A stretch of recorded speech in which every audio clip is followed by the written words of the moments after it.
하나님께 감사 영광 박수 올려드리겠습니다.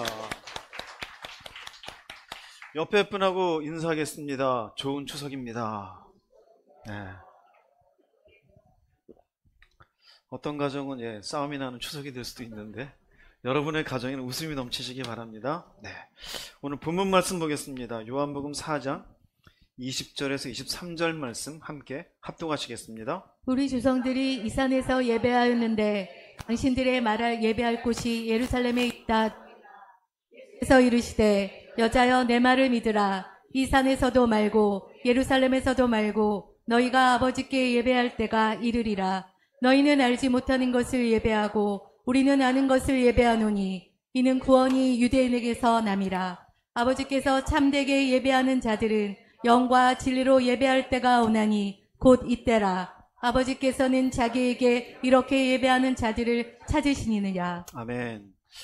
지난주에 사마리아로 예수님이 가셨고 그 사마리아에 있는 여인에게 물을 달라 하시며 대화가 이어지게 됩니다.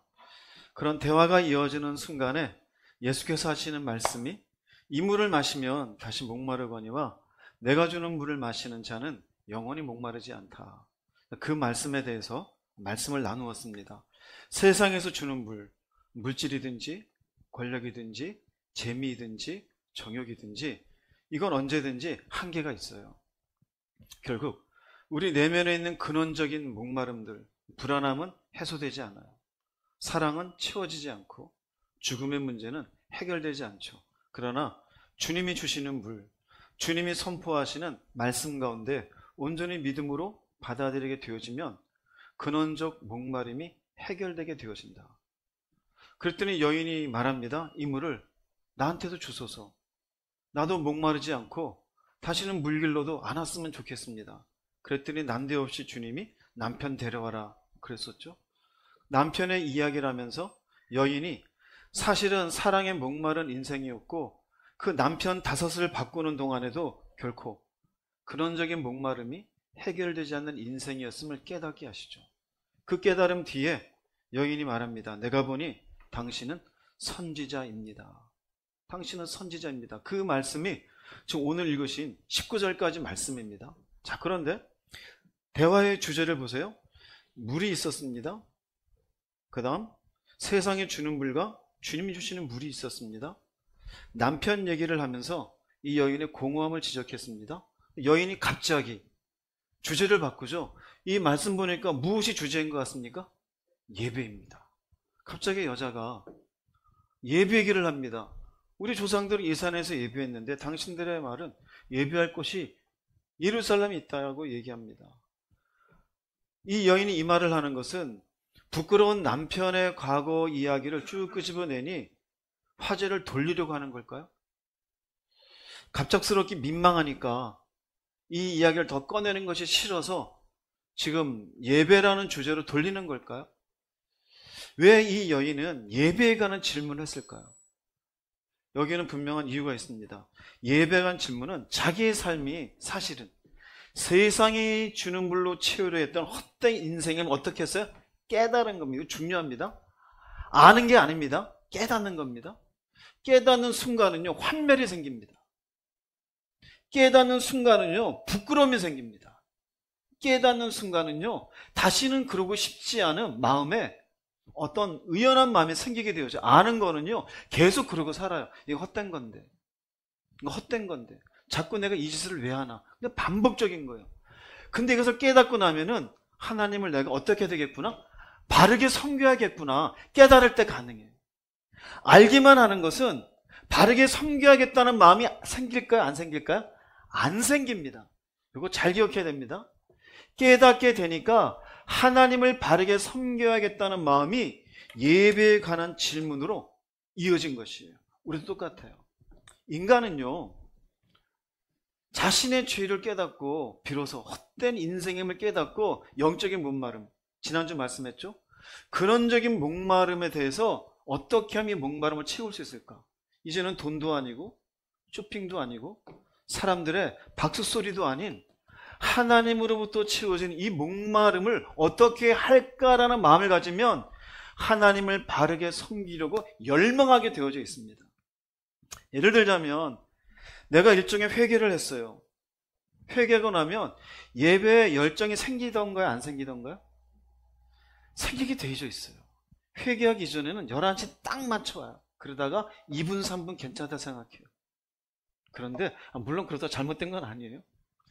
그런데 죄를 깨닫고 하나님을 바르게 섬기려면요, 내가 이제는 일찍 와서 기도 좀 해야지. 그리고 15분 전, 20분 전 와서 누가 밖에서 떠들고 있어도 나는 앉아서 기도해요. 가끔 제가 와서 보면은요, 여기 앉아서 기도하시는 분들이 있어요. 그런 분들 가운데 딱 여기에 해당되는 분들이 있어요. 이전에 안 그랬는데 갑자기 일찍 와요. 이에 대해서 무슨 말인지? 기도에 집중력이 생길까 안 생길까요? 생겨요. 말씀을 사모하게 되어져요. 어떻게 이 말씀을 통해 하나님을 더 알 수 있을까? 하나님 앞에 더 정결해지려고 하는 열망이 생기게 되어져요. 왜 그럴까요? 깨달아서 그래요. 이 여인이 그래요. 깨달았어요. 그래서 예배에 대해서 질문을 했던 겁니다. 성경에 보면 다윗이 참 위대하죠? 그 위대했던 다윗도 하나님 앞에 부끄러운 일들을 저질렀던 때가 있습니다. 대표적인 예가 우리아의 아내 밧세바를 취했던 때입니다. 나단 선지자가 와서 그것을 드러내기 전까지 다윗은 자기가 뭔 잘못을 했는지도 알지 못하고 있었습니다. 나중에 그 죄가 드러나고 난 뒤에 하나님께 회개해야 하는 내용이 시편 51편에 있는데 그 51편에 5절 7절 말씀을 한번 읽어보겠습니다. 이 몸은 죄 중에서 태어났고 모태에 있을 때부터 이미 죄인이었습니다.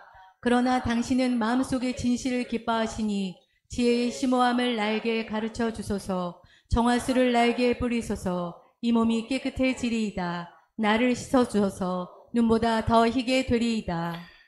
죄 중에 있는 것을 자기가 깨닫게 되어지고 아는 게 아니라 그랬습니다. 알는 게 아니라 깨닫게 되었어요.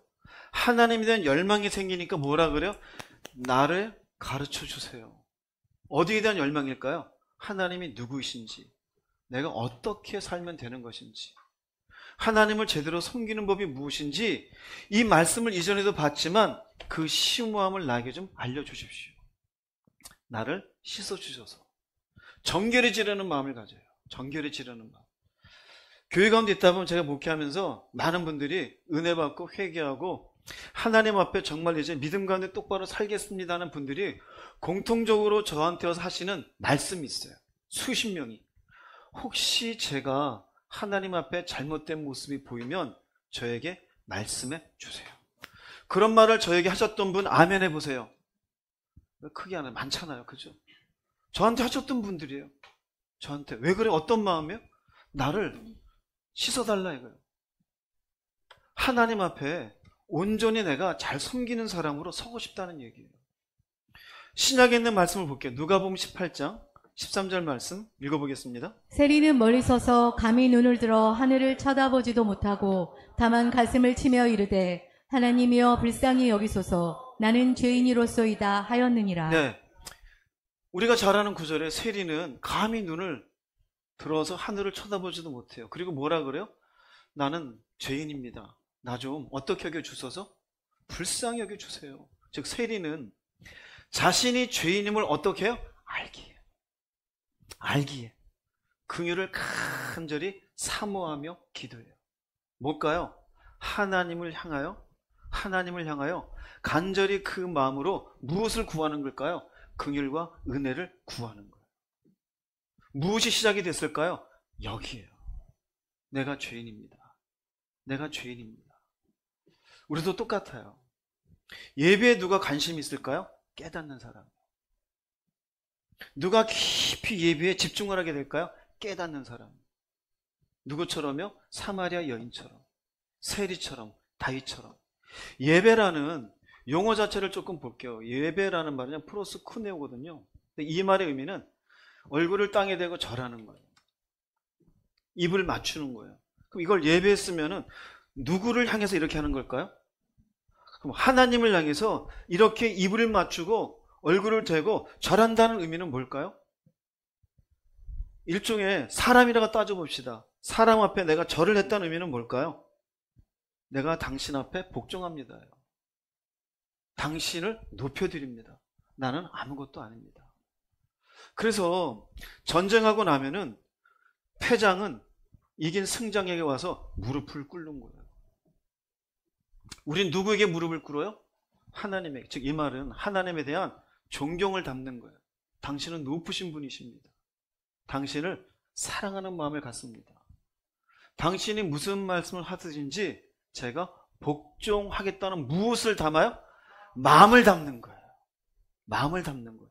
그게 무엇이다? 예배예요. 자, 즉 이 말은 하나님을 바르게 섬기고 이 하나님으로부터 받는, 내가 이런 마음으로 드렸을 때 그분으로부터 받는 은혜를 사모하는 마음을 가질 때 어디에 관심을 가지게 되어져요? 예배에 관심을 가지게 되어져요. 예배. 즉 예배는 내가 예배 드려주겠다가 아니에요. 예배에 나오는 마음 자체가 하나님을 바르게 섬기며 그분으로부터 얻어지는 은혜를 내 마음 가운데 받기를 바라는 마음으로 엎드리고 입을 맞추는 마음을 가지고 나오는 게, 그게 예배인 것이에요. 사마리 여인이 그렇죠. 그렇게 남편의 과거의 모습이 결국은 자신의 영적인 목마름을 채울 수 없었음을 깊이 깨닫고 나서, 그러면 어떻게 하나님을 섬겨야 될까? 하나님을 제대로 섬기려면 내가 어떻게 해야 될까? 그 마음을 가지고 예수님께 이 질문을 해줬던 거예요. 이 질문의 첫 번째는 뭐였냐면요, 그러면 어디서 예배를 드립니까? 이 말의 의미는 자기가 똑바로 하나님을 섬기려면은 내가 여기서 드리든지 저기서 드리든지 그래야 돼, 어디서 드리냐 이거예요. 요한복음 4장 20절 말씀 읽어보겠습니다. 우리 조상들은 이 산에서 예배하였는데 당신들의 말은 예배할 곳이 예루살렘에 있다 하더이다. 지금 이 여인의 마음에 똑바로 예배 드릴 마음이 있어요, 없어요? 있어요. 잘 섬기고 싶다 이거, 이제 은혜도 받고 싶다 이거예요. 그 마음으로 드리는데 근데 헷갈린다 이거예요. 두 군데가 있잖아요. 이 두 군데 중에 도대체 어디서 그럼 내가 하나님을 섬겨야 되는 것입니까? 여기에 이 산, 우리 조상들은요 사마리아 사람들이에요. 이 산은 그리심산이에요. 사마리아 지역에 있는. 그런데 당신들의 말은, 사마리아 사람들은 북이스라엘 멸망 이후에 그리심산에 성전을 세웠었어요. 그리고 거기에다가 예배를 드리고 있었어요. 이유는 간단합니다. 북이스라엘이 멸망하고 남쪽 유다 사람들은 사마리아 사람을 못 오게 했어요. 예배를 거절했어요. 왜냐하면 너희들은 지난주에 말씀드렸잖아요. 전쟁에 패하고 난 뒤에 다른 이방 족속들에 의해서 혼혈족이 돼 있지 않느냐. 그러니 너희들은 여기 와서 예배드릴 자격이 없다. 그러고는 거절을 하니 당연히 우리도 하나님 섬기는데 예배를 드릴 장소가 있어야 되지 않겠느냐. 그래서 만들어 놓고 예배를 드렸던 거예요. 여기 당신들은 유대인들이에요. 여기에 이 사람들은 어떤 마음이었냐면요, 여기에서만 드리는 게 참되지, 니들 사마리아 땅은 예배 드리는 데가 아니야. 그러니 여인의 입장에서는 헷갈려요, 안 헷갈려요? 헷갈리는 거예요. 그래서 여인은 어디에서 예배 드리는 것이 옳은지를 묻는 의미 속에는 이제는 하나님을 똑바로 예배 드리고 싶습니다. 제대로 섬기는 사람이 되고 싶습니다. 이제는 이 땅의 물들을 마시는 게 아니라 당신이 말하는 그런 근원적인 목마름을 해결하는 그 물을 나도 예배를 통해서 온전히 채우고 싶습니다 라고 질문하는 것이에요.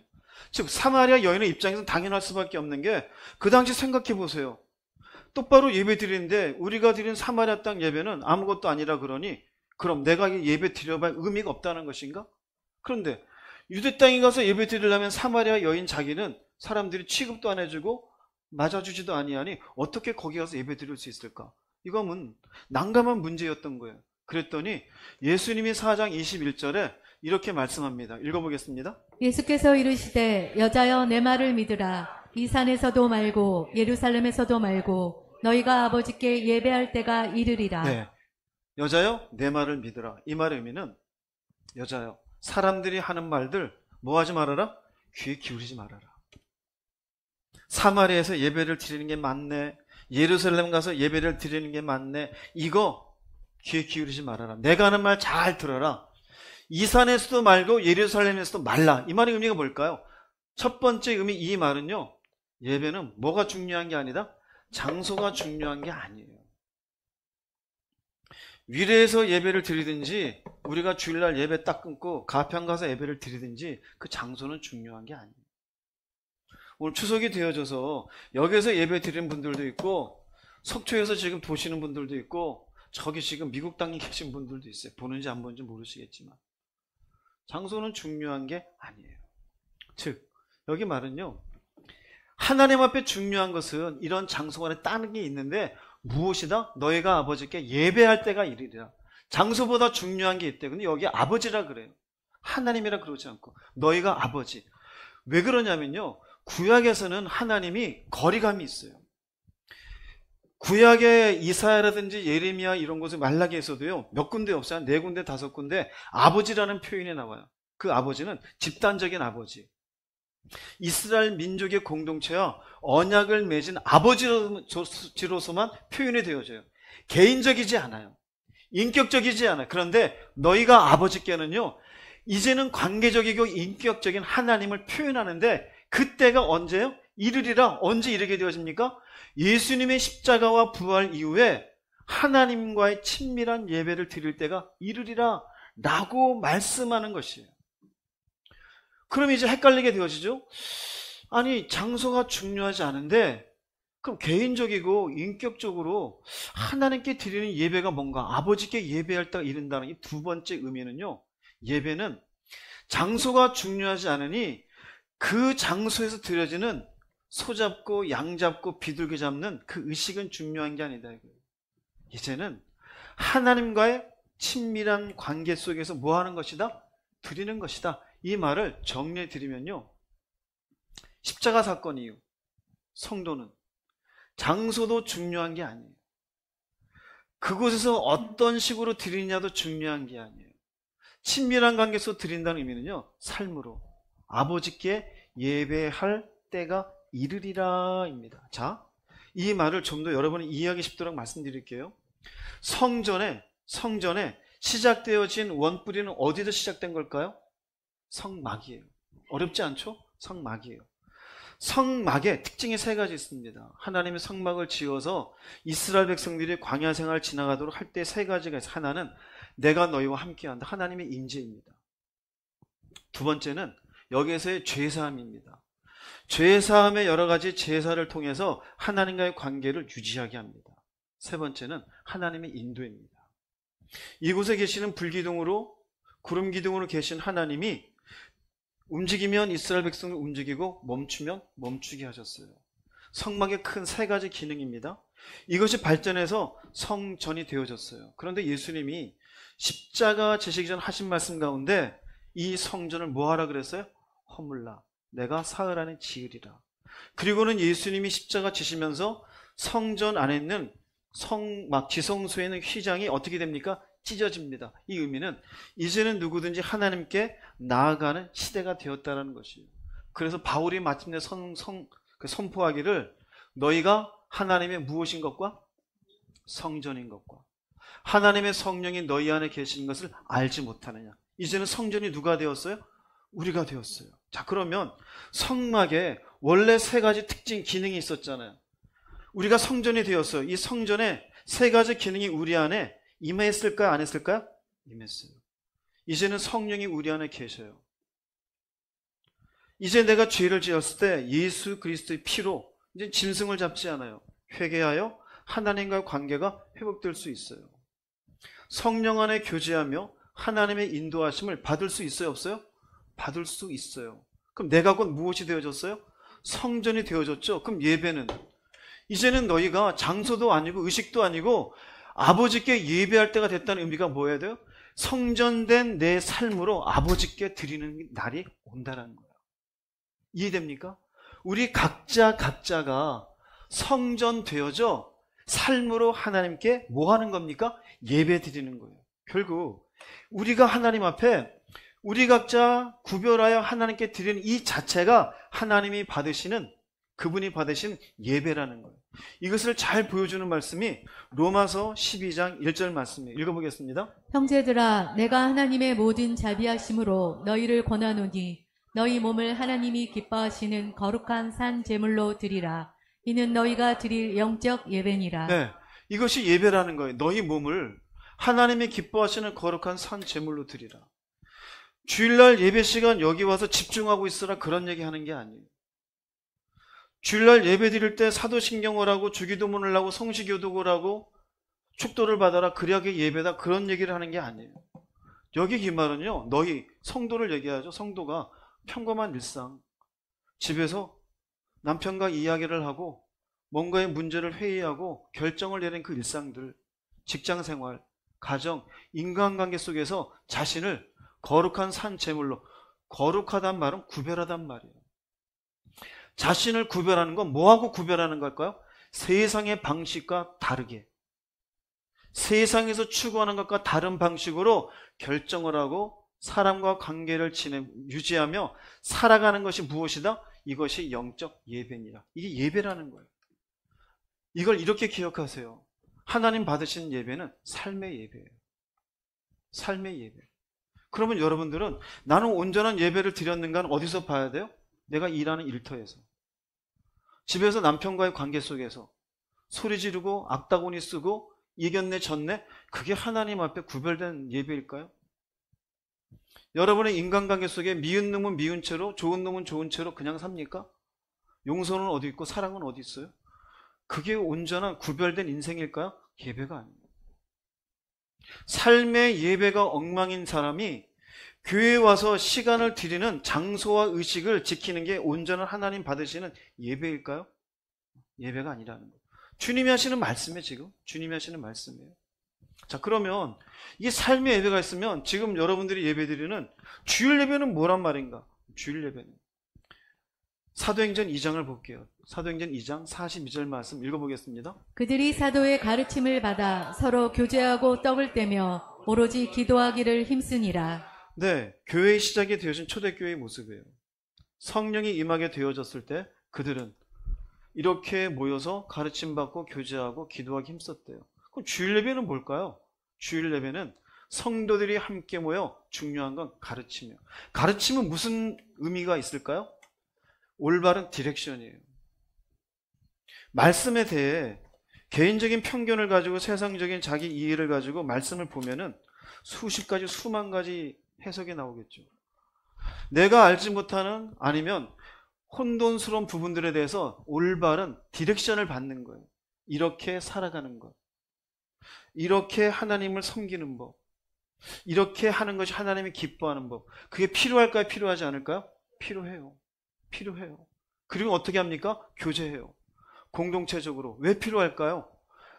공동체적으로 있으면서 서로의 믿음이 하나보다 둘이 낫고 둘보다 셋이 나아요. 내가 믿는 믿음의 삶을 통해 저 사람에게 도전을 줄 수도 있고, 저 사람이 믿는 믿음의 삶을 통해 내가 도전을 받아요. 서로가 서로의 모임을 통해서 하나님을 같이 경배하며 영광스러운 일들을 준비해요. 함께 예배하며 그분을 만나는 시간이에요.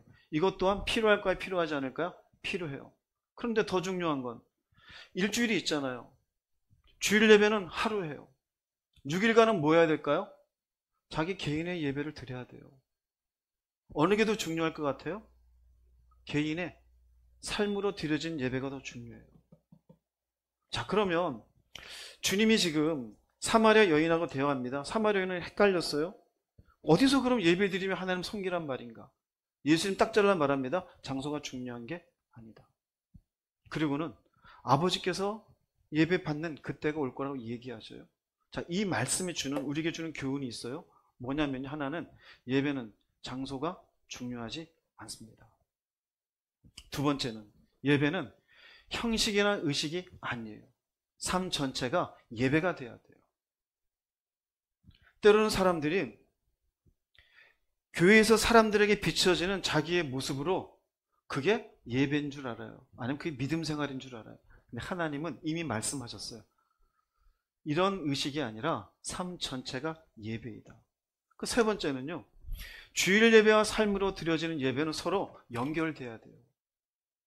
주일 예배 때 말씀을 통한 이렇게 살아야 된다는 가르침을 받았어요. 그 가르침을 가지고 월요일부터 토요일까지 사는 거예요. 주일날 다시 되었어요. 하나님 앞에 살았으면 감사하고 살지 못했으면 다시 한번 자신을 돌이키고, 그리고 다시 월요일부터 시작하여 토요일까지 살고, 다시 주일날 새로운 가르침을 통해 내가 적용할 것은 무엇인가? 그 또 적용하고 서로 어떻게 돼야 돼요? 연결해야 돼요. 그런데 이 시대의 기독교인들은 어떻게 삽니까? 주일 예배라는 시간만 지키면 예배자가 된 줄로 생각해요. 형식만 잘 지켰으면 예배자가 된 줄로 생각해요. 그보다 더 중요한 것은 내가 교회에 나오지 않은 시간 속에서도 내 삶으로 드려지는 예배를 주님이 더 귀하게 보고 있다는 사실을 깨닫지 못하고 있어요. 여러분은 어떤 예배자입니까? 장소만 중요하게 여깁니까? 우리 교회 하지만 우리 교회가 여러분을 구원시켜 주는 게 아니에요. 여러분들의 참된 예배가 있을 때 그 예배를 통한 삶의 시간이 이어진 어느 날 구원이 여러분에게 성취되는 줄 깨달으시기 바랍니다. 이렇게 주님과 사마리아 여인과의 대화 속에는 먼저 장소가 아닌 우리의 삶의 예배가 중요함을 얘기합니다. 그러면 그 삶의 예배는 이제는 내용적으로 어떤 예배해야 될까? 즉 어떻게 예배를 드려야 될 것인가? 삶의 예배를 어떻게 드려야 되나? 그 얘기를 하십니다. 요한복음 4장 22절 읽어보겠습니다. 너희는 알지 못하는 것을 예배하고 우리는 아는 것을 예배하노니 이는 구원이 유대인에게서 남이라. 자, 이제 예배를 얘기하는데 예배 얘기를 하잖아요. 근데 먼저 주님이 이 이야기를 하셔요. 뭐냐면은요, 알지 못하는 것을 예배하고, 사마리아 사람들은 사실 모세 오경만 받아들였어요. 왜 그랬을까요? 그들은 역사 속에 이미 유대인들에게 배척당한 역사가 있어요. 그러니 그 배척당한 것으로 인하여 결국 선지자들이 얘기하고 그 역사 속에 부끄러운 것들은 거부했던 거예요. 지워버렸어요. 그리고는 창세기, 출애굽기, 레위기, 민수기, 신명기만 말씀으로 받아들였어요. 그러면 하나님의 구원에 대한 불완전한 지식이라는 것은 모세의 오경 이후에 선지자를 통해서 그 시편을 통해서 하나님은 메시아를 보내줄 것을 지속적으로 말씀하신 내용이 있어요. 그 내용을 거부하고 있었으니 하나님의 구원 방식에 대해서 불완전한 지식을 가지고 있었어요. 그런데 유대인은 구약 전체를 받아들였기에 하나님의 구원 계획을 더 알 수 있었어요? 없었어요? 더 알 수가 있었어요. 그리고 얘기합니다. 이는 구원이 유대인에게서 남이니라. 결국 하나님의 구원 계획을 전부 알고 있었던 유대인을 통해서 누가 나신다는 얘기일까요? 예수님이 태어나신다는 얘기예요. 즉 하나님의 구원 계획은 아브라함의 후손으로 이 땅에 오신 예수 그리스도를 통해 성취될 것이다. 자, 참된 예배를 얘기합니다. 사마리아가 장소를 얘기해요. 잘 섬기고 싶대요. 근데 여기에 예수님 딱 당신을 얘기해요. 예수를 통하지 아니하면 온전한 예배가 있다 없다? 없다라는 얘기예요. 즉 이 말은 주님이 사마리아인에게 이 말을 얘기해 주신 것은 유대인이 사마리아인보다 낫다는 우월성을 말하는 게 아니에요. 하나님의 구원 계획을 알려주시는 것입니다. 여인이 갈망하는 하나님을 바르게 섬기는 것은 누구 안에서 가능하다? 예수 그리스도 안에서 가능하는 것을 밝히는 겁니다. 중요한 내용이에요. 예수께서 마침내 모든 하나님께 나아가는 유일한 뭐가 되어질까요? 길이 되어지는 것이. 하나님을 바르게 섬기고 싶으냐? 그러면 나를 통해야 된다는 거예요.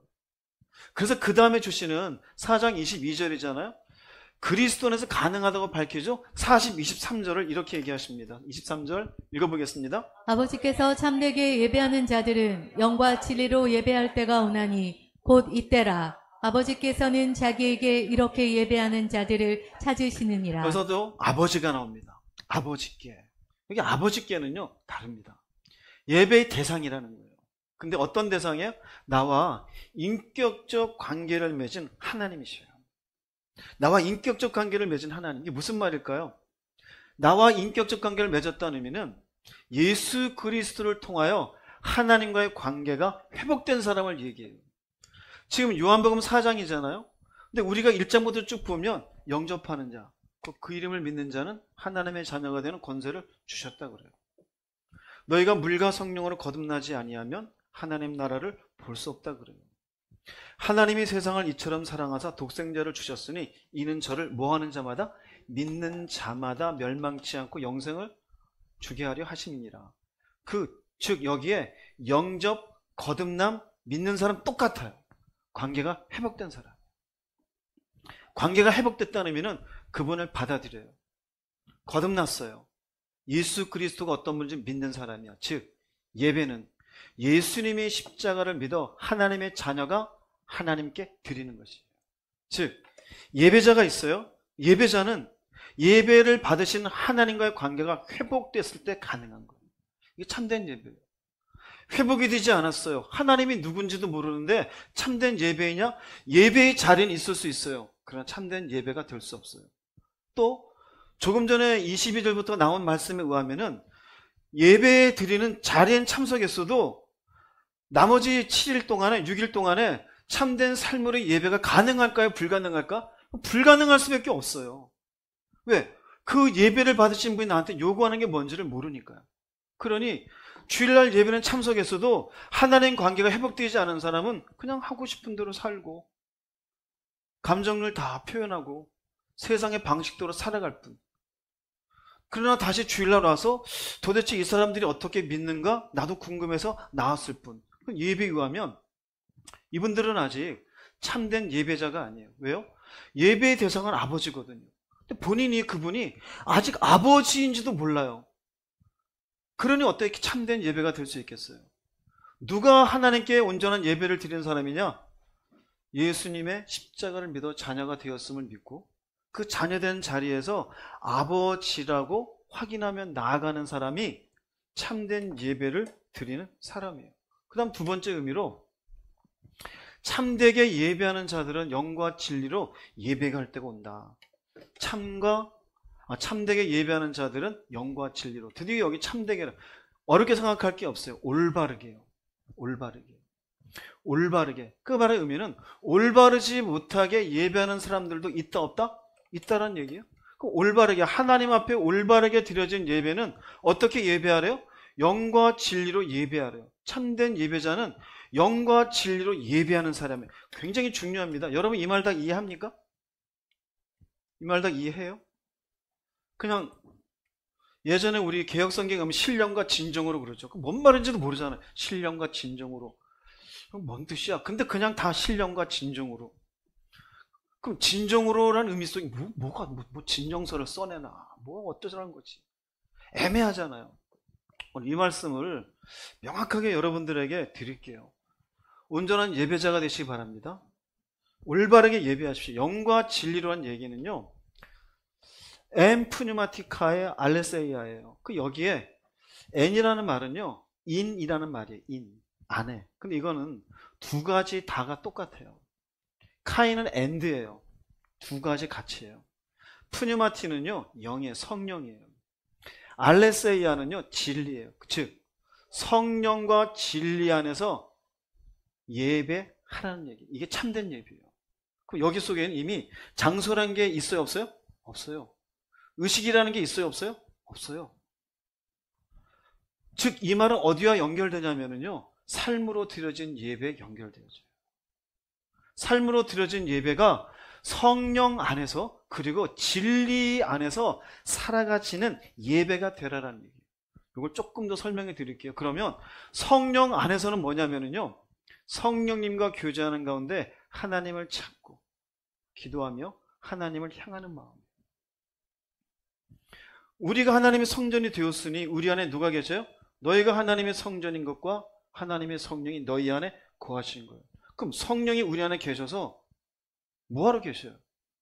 뭐하러? 교제하기 위해서 계셔요. 성령님을 배척하고 내 알아서 할게요가 아니에요.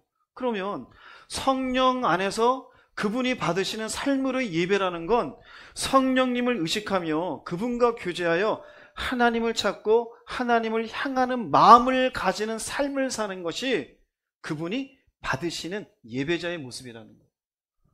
진리 안에서라는 것은요, 진리의 가르침을 받는 거예요. 새기는 거예요. 순종하기를 결단하는 마음이에요. 왜 하나님의 말씀을 주었어요? 너희가 나와 언약을 맺었고 내가 누구인지 알면 이 성경에 있는 말씀대로 너희는 뭐 하라는 거예요? 살라는 거예요. 살기 위해서 내가 이 말씀을 받고 새기고 순종하는 거예요. 초대교회에서도 왜 공동체가 모여서 주일 예배를 드렸어요? 사도들부터 무엇을 받기 위해서요? 가르침을 받기 위해서요. 그래서 주일 예배에서도 이 시간 여러분들 예배들 가장 중요한 게 뭔지 아세요? 가르침을 받는 설교 시간이에요. 이 가르침을 받고자 하는 마음을 단순하게 듣는다가 아니라 무슨 말을 얼마나 잘하나 보자가 아니라 새기고 순종하는 마음으로 내 마음속에 새기게 되어질 때 이것이 성령 안에서 그리고 진리 안에서 드려지는 예배인 줄 믿으시기를 바랍니다. 자, 그러면 이런 마음이 있을 수 있어요. 성령과는 교제가 되는데 진리 가르침 무시해요. 예배일까요? 아니에요. 말씀은 잘 알아요.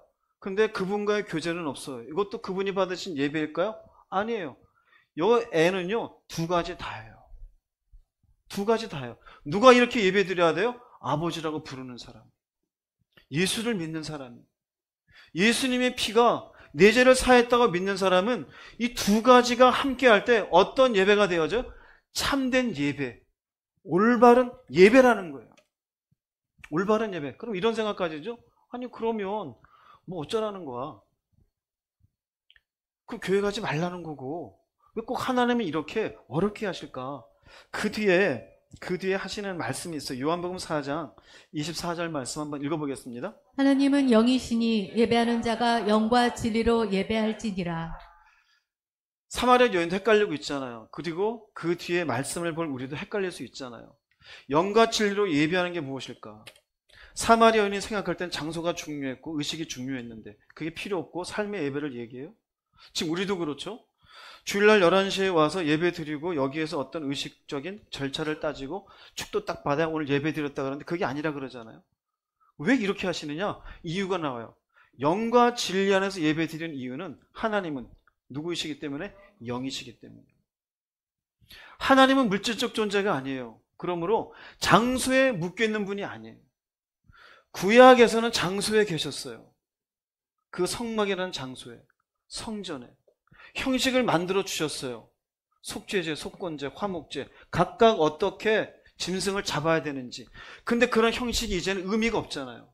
그럼 이제 무슨 의미가 있을까요? 영적인 그분과의 교감이 중요하다는 얘기예요. 할렐루야. 우리는 흔히 나 예수 믿은 지 30년 됐어. 그 의미는 나 30년간 교회 다녔어요. 자, 이제 이해되죠? 단순히 교회 다니고 영적 교감이 없었어요. 그분과의 교제가 없었어요. 30년간 예배 드리고 다닌 사람일까요? 아니요. 교회 다닌 사람. 그저 자기의 종교성을 채운 사람.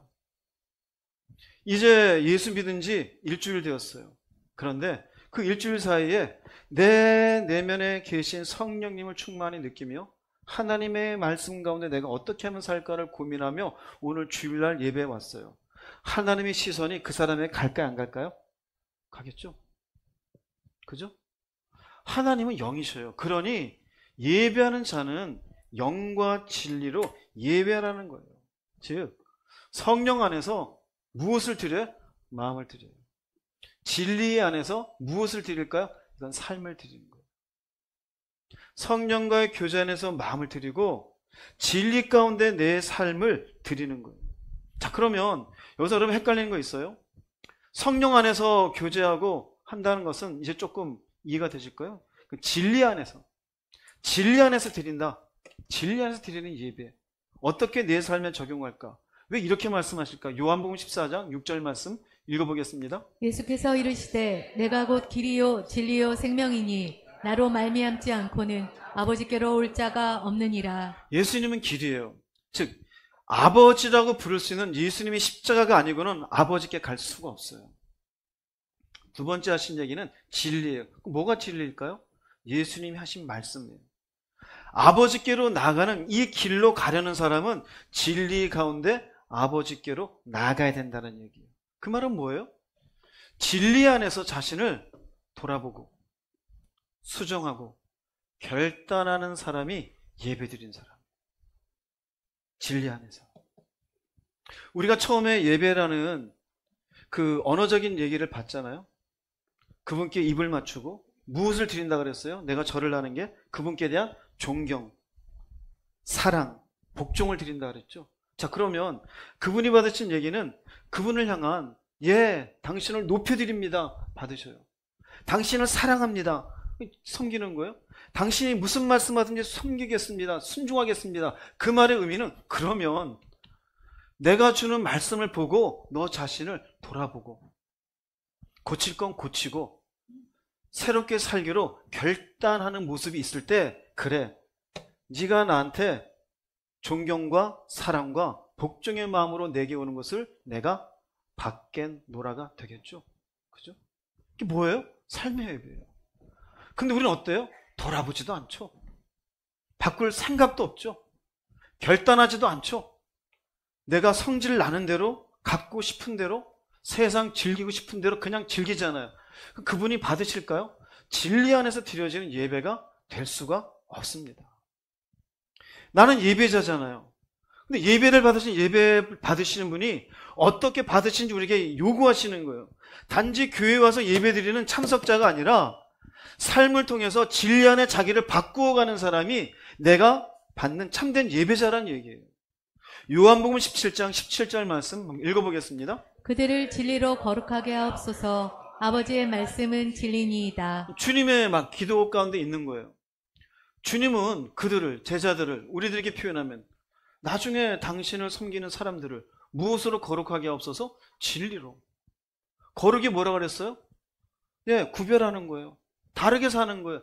제발 저들을 세상 사람과 다르게 사는 사람들로 만들어 주소서. 그럼 우리가 이런 말씀을 받다는 의미는 하나님 받으신 예배가 뭘까요? 자기의 감정이나 생각이 아니에요. 자기의 감정이나 생각은 세상적 가치예요.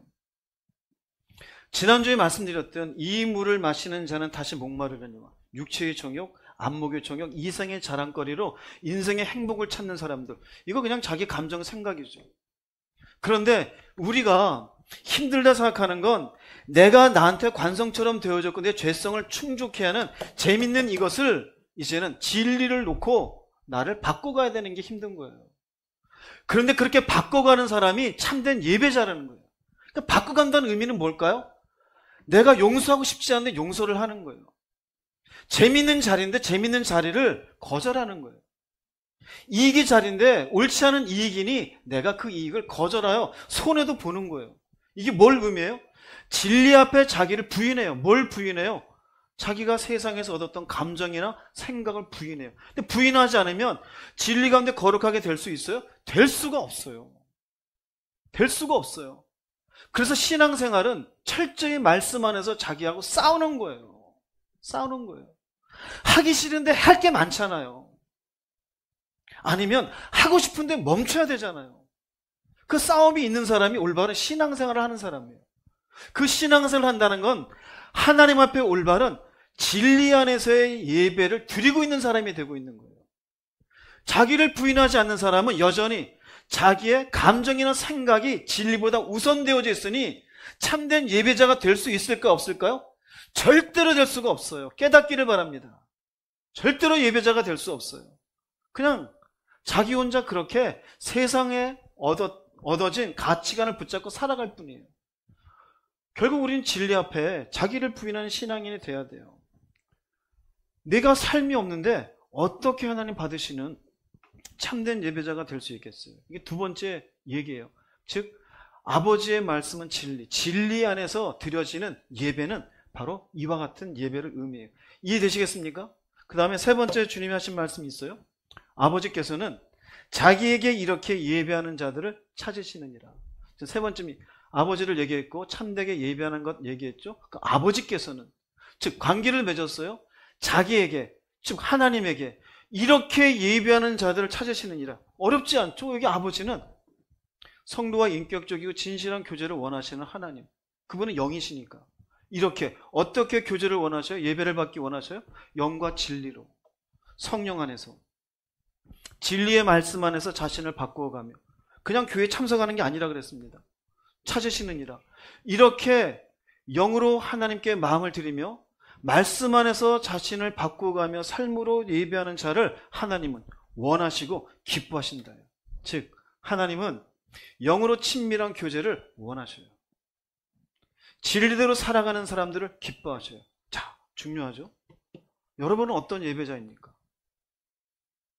여러분은 어떤 예배자입니까? 교제가 있습니까? 근데 얘기는 하죠. 하나님 나와 함께 한다고. 근데 교제가 없어요. 이게 무슨 차이인지 아세요? 교리하고 믿음의 차이예요. 교리는 그런 줄 믿나이다. 하나님 우리와 함께 계시는 걸 여러분 믿습니까? 감사합니까? 감사하는 사람이 믿음이에요. 이해되세요? 하나님이 나와 함께 있는데 왜 굳이 믿는다고 얘기해요? 하나님 나와 함께 하시니 감사합니다. 하나님의 영이 내 안에 계시대요. 근데 계신 걸 믿습니다는 사람, 교제가 없는 사람이에요. 하나님, 당신의 영으로 저와 함께 계시니 감사합니다. 교제가 있는 사람이에요. 누구를 기뻐하셔요? 진리 가운데 자신을 부인하며 꺾어내는 거예요. 얼마나 우리 죄성의 욕망은 크고 강력합니까? 그런데 진리 가운데 살아가기로 자신을 꺾어내요. 졸린데 억지로 기도해요. 하나님 앞에 용서하고 싶지 않은 사람인데 용서하려고 마음을 먹어요. 물질을 내가 조금만 막 머리 쓰면 막 생길 것 같은데 멈추게 되어져요. 진리 가운데 살아가는 사람들을 원하시고 기뻐하신다니.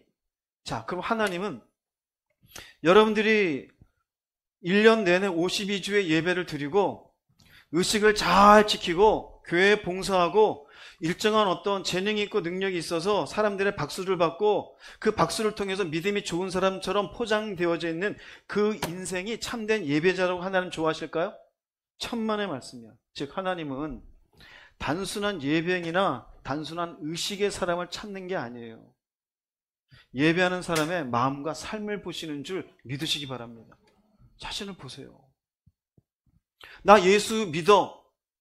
근데 하나님이 받으시는 사람이냐? 그럼 별개예요. 아버지인데 아버지 앞에 안 오는 사람이에요. 하나님을 믿는다는데 그 하나님 앞에 어떤 교제도 없어요. 하나님은 우리의 마음과 삶을 보는데 도대체 진리 앞에 나를 바꾸어내는 어떤 결단도 없어요. 여전히 기분 나쁘면 표현하고 좋으면 좋은 대로 느끼면 느끼는 대로 나도 세상 이런 재미 느끼면 어때? 이렇게 편하게 살면 어때? 하나님이 그걸 받으시는 거예요? 사마리아 여인과 얘기하는 가정을 보세요. 아버지께 예배하는 자들은 영과 진리로 예배한다. 아버지께서는 자기에게 이렇게 예배하는 자들을 찾으시느니라. 여러분은 어떤 예배자입니까? 자, 그러면 여기까지 지금 말씀을 들어보세요. 사마리아 여인하고 얘기하신 처음부터 세상이 주는 물, 주님이 주시는 물, 그 다음에 영적인 근원적인 목마름은 세상이 주는 물은 해결되지 않는 걸 깨달았어요. 여인이 생각합니다. 그럼 이제 똑바로 섬겨야 되는데 장소 문제는 어떻게 해결하지? 예수님 얘기합니다. 장소는 중요한 게 아니야. 이제는 내가 십자가 지고 난 뒤에 나를 통하여 이제는 성령님과 교제하며 그 마음으로 하나님께 드리는 예배와 이제는 진리 안에서 나를 바꾸어내는 삶의 예배가 있는 그 예배를 하나님이 받으시고 그런 예배하는 때가 온단다. 이게 말씀이에요. 이해되세요? 여기까지? 하나도 어렵지 않죠? 예배에 대한 이 개념을 잘 가지세요. 자, 그럼 여기까지 통해서 그렇다면 예배를 우리에게 도대체 왜 허용했을까? 왜 예배를 받으시려고 할까? 예배를 드리는 그런 목적이 무엇일까? 오늘 말씀에 여기에 다 포함되어 있어요. 먼저는요, 하나님은 당신과 영적으로 교제하기 위해서. 왜 그럴까요? 하나님 안 보이기 때문에요. 보이지 않는 하나님을 어떻게 믿고 살까요? 교제할 때 확인하는 거예요. 이스라엘 백성이 광야에서 나왔어요. 광야에 나왔는데 하나님이 너희들을 가나안 땅으로 이끌어준대요. 근데 이거를 말로만 들었지 하나님이 안 보이니 믿기가 쉬워요? 어려워요? 어려워요. 그래서 불기둥과 구름기둥으로 보여주었어요. 우리에게 그래요. 왜 예배를 드리느냐? 교제하는데 교제를 통해서 그분의 존재를 확인해요. 그분과 교제하며 내가 무엇을 해야 될지 인도를 받아요. 나를 부인하며 산다는 건 쉬운 게 아니에요. 그분이 힘을 주어요. 능력을 주어요. 흔히 말하는 은혜예요. 그 은혜의 힘으로 누군가를 용서하고 이해할 수 없는 것들을 이해하고 하고 싶지만 하지 않을 거절감을 가지게 되어져요. 이런 인생을 살아야 믿음으로 사는 게 아닐까요? 어디에서 나와요? 영적으로 그분과 교제할 때 나와요. 그래서 너희는 내게 예배하라는 얘기예요. 두 번째는요, 말씀 안에서의 삶을 결단하기 위해서요. 진리를 줬잖아요. 진리대로 안 살 거면 이 의미가 뭔 의미가 있어요 도대체? 즉 내가 예배드리면서 이 말씀의 가르침을 받으면서 정체성을 확인하는 거야. 맞아, 나 예수 믿는 사람이지. 하나님이 아버지가 되시지. 이 아버지께 나는 어떻게 살아야 될까? 그래, 이제는 거짓말하지 말자. 이제는 좀 성질 좀 내지 말자. 순종해야지. 이제는 하나님의 영광을 위해서 내가 뭔가 쓰는 사람이 돼야지. 헌신하게 되어져. 이것이 믿음의 삶입니까? 아닙니까? 대답이 적으세요. 힘듭니까? 점점점? 믿음의 삶이에요? 아니에요? 믿음의 삶이죠. 이런 삶을 살아야 믿음의 삶이지 않을까요? 그럼 어디에서 확인할 수 있어요? 예배 드릴 때. 삶으로의 예배예요. 예배 드릴 때 가능해요. 세 번째는요, 하나님의 위로를 받기 위함이에요. 우리가 믿음으로 살긴 살지만 힘들 때가 있어요? 없어요? 있어요. 억울하잖아요. 맨날 나는 용서하고, 저 자식은 내가 사람인 줄 알아서 용서하는 줄 알고 있고, 나도 돈 많이 벌 수 있는데 뭔가 좋지 않은 방법이라 눈 한 번 감으면 좋은데 그렇게 하기니 찝찝하고, 나도 세상 사람처럼 내 정욕을 마음껏 펼치면서 재밌게 살고 싶은데 그러지 못하고, 그런데 내가 예배를 드리며 하나님의 위로를 받는 거예요. 어떤 위로예요? 세상에 모르는 평안을 주어. 나의 평안을 너에게 주노니, 내가 너에게 주는 것은 세상에 주는 것과 같다 다르다. 그러니 너희는 마음에 근심도 말고 두려워하지 말아라. 응답을 주어요. 얼마나 위대합니까? 내가 고민하면서 삶에 뭔가를 결정해야 되는데, 가라, 가지 마라, 해라, 하지 마라. 응답이 있으니 이게 위로가 돼요. 격려가 있어요. 힘내어라, 내가 너를 알고 있다. 하나님의 사랑이 있어요. 내가 너를 사랑한다. 이런 것들이 있어야 우리가 믿음으로 갈까요? 못 갈까요? 가요. 어떻게 이런 것 없이 믿음의 길을 갈 수 있습니까? 어떻게 가요? 우리가 이 땅을 살아도 부모의 사랑이 필요하고, 부모가 우리에게 준 격려가 필요하지 않습니까?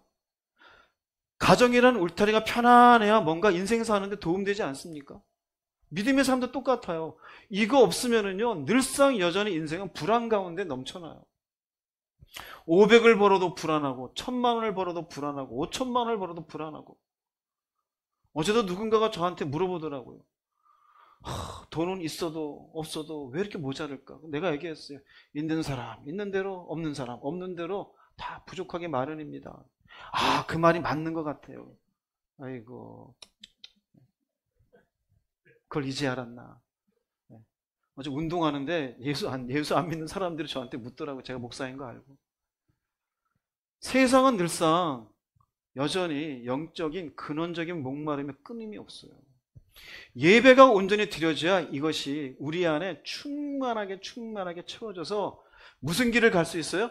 믿음의 길을 갈 수가 있어요. 그래서 네 번째는요, 예배는 이 모든 것을 가능케 하신 하나님을 찬양하기 위해서예요. 그래서 찬양이 예배예요. 근데 찬양이 그냥 떠듬떠듬 그런가 보다, 전능하신 하나님, 전능한지도 몰라요. 전능하신 하나님 찬양, 홀로 영광 받으소서. 자기 영광 다 받고 살면서 그 찬양을 받으실까 안 받으실까요? 안 받아요. 오늘 찬양에 주님 십자가 지셨으니 그래서 그 십자가를 통해 아버지인지 뭔지도 모르는데 그 찬양했어요. 뭐 의미 있을까요? 없어요. 진짜 찬양은요, 이것을 가능케 하신 하나님을 높이는 마음을 가진 게 찬양이에요. 그러면 생각해 보세요. 자, 예배에 대해서 다 얘기했어요. 이런 것들이 우리 안에 존재하는 것과 없는 것하고 신앙의 질적으로 차이가 있을까요? 없을까요? 차이가 있어요. 이런 것들이 단순히 장소를 좋은 데 있는다고 해서 얻어질까요? 좋은 어떤 의식을 취한다고 해서 얻어질까요? 그래서 예수께서 장소가 중요한 게 아니다, 의식이 중요한 게 아니다라고 말씀했어요. 여러분들이 참된 예배자가 되기 바랍니다. 결론을 드리겠습니다. 오늘 요한복음 4장 23절의 세 번역 말씀을 한번 읽어보겠습니다. 참되게 예배를 드리는 사람들이 영과 진리로 아버지께 예배를 드릴 때가 온다. 지금이 바로 그때이다. 아버지께서는 이렇게 예배를 드리는 사람들을 찾으신다. 잘 보세요. 지금이 바로 그때이다. 사마리아 여인에게 말할 때 십자가 지시기 얼마 전이에요. 지금 우리는 그 십자가 지신 예수님 이후잖아요. 우리가 하나님께 드리는 예배의 목적을 잘 보세요. 설명 다 드려서 영과 진리로. 우리의 개인적인 삶의 예배가 필요해요. 공적인 예배도 필요해요. 그 안에 하나님과의 교제 안에 드려지는 하나님을 향하는 마음이 필요하고 진리 안에서 살고자 하는 마음도 필요해요. 하나님 이런 사람 찾아요. 여러분은 어떤 예배자예요? 그저 시간만 잘 지켰습니까? 봉사만 열심히 했습니까? 권사, 장로, 어떤 직분에 만족하고 있습니까? 전 참 감사해요. 저희 교회 직분 없애버린 게. 어떤 분은 그래요. 자꾸 직분을 줘야 사람들이 교회 안 떠나고 있지 않느냐. 그래요? 저희 어머님 말씀이에요. 저희 어머님 그러더라고요. 그래야 사람이 안 떠나는데, 그래서 안 떠나나 보다. 하나님이 그런 사람을 찾아요? 아니잖아요. 이렇게 예배를 드리는 사람들을 찾으신다. 이 속에 우리가 다 포함됐으면 좋겠어요. 여러분이 교회 안 나오는 것에서 저는 일체 얘기 안 해요. 여러분의 일주일의 삶이 더 중요하니까요. 이 장소가 중요한 게 아니에요. 어떤 분은 저한테 왜 우리 교회는 주기도문 안 합니까? 물어보신 분이 있어요. 설명해 드렸었어요. 왜 우리는 사도신경 안 하고 성시교도 안 합니까? 그것도 설명해 드렸었어요. 우리 교회는 왜 남들처럼 밴드 놓고 안 할까요? 그것도 다 설명해 드렸어요. 그게 중요합니까? 여러분은 어떤 예배자입니까? 어떤 예배자입니까? 예배의 형식을 찾고 화려함을 찾으시는 하나님이 아니라 이렇게 영과 진리로 참된 믿음의 삶을 살기로 마음을 가지고 살아가는 사람들을 찾으십니다. 여러분이 이런 예배자가 다 되시기를 주의 이름으로 축복합니다. 기도하시겠습니다.